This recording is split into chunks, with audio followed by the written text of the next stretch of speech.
விதௌ க்ளிப்த தண்டான் ஸ்வலீலா திருதாண்டான் நிரஸ்தேப சுண்டான் த்விஷத்கால தண்டான் ஹதேந்திராரி ஷண்டான் ஜெகத்ராண ஷௌண்டான் சதா தே பிரச்சண்டான் ஸ்ரயே பாகுதண்டான் என்பதாக பாடல் மிக அழகாக அமைந்துள்ளது.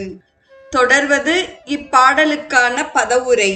விதௌ க்ளிப்த தண்டான், பிரம்மனுக்கு தண்டனையை கொடுத்த கைகளை, ஸ்வலீலா திருதாண்டான், லீலையாக இந்த உலகத்தை சிருஷ்டி செய்த கைகளை, நிரஸ்தேப சுண்டான், கஜாசுரனுடைய துதிக்கைகளை வெட்டிய கைகளை, த்விஷத்கால தண்டான், அதர்ம வழியில் செல்பவர்களுக்கு கால தண்டமாக விளங்கி அவர்களுக்கு தண்டனையை கொடுக்கக்கூடிய கைகளை, ஹதேந்திராரி ஷண்டான், இந்திரனின் பகைவர்களை வீரத்தோடு அழித்த கைகளை, ஜெகத்ராண ஷௌண்டான், உலகை காப்பாற்றக்கூடிய வல்லமை படைத்த கைகளை, தே உன்னுடைய, பிரச்சண்டான் வலிமை வாய்ந்த, பாகுதண்டான் கைகளை, சதாஸ்ரயே எப்பொழுதும் தியானிக்கிறேன் என்பதாக பதவுரை அமைகிறது.